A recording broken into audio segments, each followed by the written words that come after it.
আসসালামু আলাইকুম। কেমন আছেন সবাই? আমি জুম্পা রান্নাঘর থেকে চলে আসলাম নতুন একটা ভিডিও নিয়ে। আর আজকে রান্না করব সাদা সবজি। তো কীভাবে রান্না করব সেটা আপনাদের সাথে শেয়ার করব। আমি বারান্দায় চলে আসলাম আর সাদা সবজি রান্নার জন্য এখান থেকে আমি কিছু পেঁয়াজ পাতা কেটে নিব। তো আমি এই যে বর্ষার দিন কিভাবে পেঁয়াজ পাতা এইখানে লাগাই নিছি সেটা আপনাদের সাথে অন্য ভিডিওতে বলবো। আর আজকেও বলতে পারি এটা হচ্ছে কি আমি আস্ত পেঁয়াজগুলো আছে না সেগুলো পুরানো পেঁয়াজ এগুলো লাগাই রাখি, দেশি পেঁয়াজ, তারপরে এরকম পেঁয়াজ পাতাগুলো হয়। তো এই যে পেঁয়াজ পাতা কেটে নিচ্ছি, এখানে কিছু পেঁয়াজ কেটে নিচ্ছি, তারপরে যে ক্যাপসিকাম নিচ্ছি, কর্নফ্লাওয়ার নিচ্ছি আর সয়া সস নিচ্ছি। আমি আজকে সাদা সবজি রান্না করবো, সাথে আর একটা রেসিপি করব ফ্রাইড রাইস। তো সেটা এখন দেখাবো না, সেটা অন্য ভিডিওতে দেখতে পারবেন। তো সাদা সবজির জন্য এখানে আমি গাজর, একটা বড় সাইজের গাজর আর হচ্ছে একটা পেঁপে আমি কেটে সিদ্ধ করে নিয়েছি। আর এখন আমি সহজেই রান্নাটা আপনাদেরকে দেখাবো। এখান থেকে একটা ডিম নিব।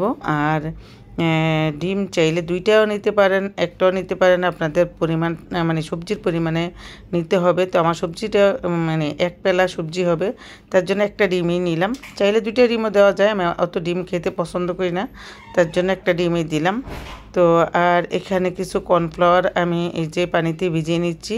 তো এটা পানিতে গুলিয়ে নিব। আর সাদা সবজির মধ্যে কিন্তু কর্নফ্লাওয়ারটা অবশ্যই দিতে হবে। তো এই যে ভালো করে আমি নেড়ে চেড়ে একদম গুটে নিচ্ছি কর্নফ্লাওয়ারটা পানির সাথে। তো দেখুন এরকম করে নিলাম। তো এখানে একটা কড়াই বসাই দিলাম চুলায়। আর এখানে অল্প একটু তেল দিয়ে দিব, 4 চামচে 2 চামচ হবে। চাইলে এখানে বাটার দিতে পারেন বা 1 চামচ ঘি দিতে পারেন। আমি ঘি এখন দিব না, আমি লাস্ট মুহূর্তে দিব। আমার কাছে পোলাও তারপরে সাদা সবজি রান্না করলে আমি সাথে সাথে দিই না, আমি পরেই দিই। তো এখানে পেঁয়াজ কুচি আর একটু 2 কোয়া রসুন আর 2টা কাঁচামরিচ দিয়ে দিয়েছিলাম। কিছুক্ষণ নেড়ে চেড়ে একটু বাদামি হওয়ার পরে আমি যে পেঁয়াজগুলো একটু বড় আকারে কেটে রাখছিলাম সেগুলো দিয়ে দিলাম। আর এখন নেড়ে চেড়ে একটু আমি মানে ভাজা ভাজা করে নিব। তো দেখেন এরকম করে নিচ্ছি। এখন দিয়ে দিলাম কিছুটা ক্যাপসিকাম। তো যেহেতু এখন বর্ষার দিন, এখন কিন্তু কোনো সাদা সবজির দেওয়ার মতো ব্রকলি বা ফুলকপি এগুলা নাই।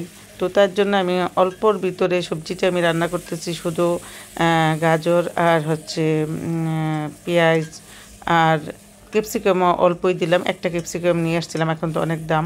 তো তার জন্য ভাবলাম যে যেহেতু অল্প সবজি এখানে কিছুটা দিয়ে আর কিছুটা আমি যে ফ্রাইড রাইস রান্না করবো সেই জন্য সেটা কেটে রেখে দিছি। তো এখানে আর পেঁপে দিলাম। তো এইভাবে সবজিটা আমি রান্না করে নিতেছি, দেখতে পাচ্ছেন। আর দিয়ে দিলাম পেঁয়াজ পাতাটা। তো এখন নেড়ে চেড়ে সুন্দর করে আমি এটা কষিয়ে নিব। তারপর কষানোর পর আমি যেই ডিমটা ফেটে রাখছিলাম সেই ডিমটা এই যে মাঝখানে দিয়ে দিব। তো দেখেন ডিম আমি মাঝখানে দিয়ে দিলাম। তো আপনারা চাইলে এখানে ডিমের বদলে মুরগির মাংসটা দিতে পারেন। ব্রয়লারের মুরগির বুকের যে মাংসটা সেটা সিদ্ধ করে ছোট ছোট করে একদম জুড়ি জুড়ি করে সেটাও দিতে পারেন।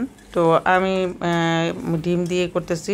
খুব সহজে অল্প খরচে সাদা সবজিটা কীভাবে আপনি রান্না করতে পারেন। মেহমান আসলে আমাদের কিন্তু অনেক রকমের আইটেম তৈরি করতে হয়। অনেক সময় আছে যে অল্প খরচের ভিতরে কিছু আইটেম তৈরি করতে চাই, সেটা হচ্ছে এরকম করে একটু সাদা সবজি রান্না করতে পারেন। অনেক সুস্বাদু হয়, অনেক মজা হয়। আবার অনেক আছে ব্রয়লারের মুরগিটা খেতে পারে না, যেমন আমি ব্রয়লারের মুরগিটা খাই না। তার জন্য ব্রয়লার মুরগি না খায় যারা, তাদের কিন্তু ডিম দিয়ে করলে সাদা সবজিটা অনেক ভালো হয়। তো আমি কর্নফ্লাওয়ারটাও দিয়ে দিলাম, যেটা আমি ফেটে রাখছিলাম। আর দেওয়ার পর এই যে নেড়ে চেড়ে ঢাকনা দিয়ে ডেকে দিলাম, 2 মিনিট জাল করব। তো 2 মিনিট পরে চলে আসলাম। আমার সবজিটা সব সিদ্ধ হয়ে গেছে। আগেতে তো আমি ওই সবজিগুলো সিদ্ধ করে নিয়েছিলাম, গাজর আর হচ্ছে পেঁপে। আর এখন পেঁয়াজ আর হচ্ছে ক্যাপসিকাম এগুলো সিদ্ধ হয়ে গেছে। আর সাথে একটু পেঁয়াজ পাতা দিলাম। আর এই যে 1 চামচ আমি ঘি দিয়ে দিতেছি। তো এই ঘিটা দিয়ে একটু নেড়ে চেড়ে আমি উঠিয়ে নিব। চুলার আঁচটা একদম লো হিটে রাখছি। তারপর আমার রান্নাটা আমি শেষ করে নিব। তো দেখেন আমার রান্না শেষ হয়ে গেছে, এখন এটা পরিবেশন করব। আর এভাবে খুব সহজে আপনারা সাদা সবজিটা রান্না করতে পারেন। আমি তো ঝটপটে আপনাদেরকে দেখাইলাম। আমার আজকের রেসিপিটা শেয়ার করার তেমন কোনো ইচ্ছে ছিল না, ভাবলাম আবার যে না একটু শেয়ার করি। বর্ষার দিনে কিন্তু সবজি কম, অল্প সবজি দিয়ে অল্প খরচে আমরা কিভাবে এরকম করে একটা সাদা সবজি রান্না করতে পারি সেটা আপনাদের সাথে শেয়ার করলাম। তো পরবর্তী ভিডিওতে আবার নতুন রেসিপি নিয়ে চলে আসব। আমি সাদা সবজিটা কেন রান্না করলাম, কি দিয়ে খাবো সেইটাও রান্না করব। আজকের মতো এই পর্যন্তই। সবাই ভালো থাকবেন। আল্লাহ হাফেজ সবাইকে।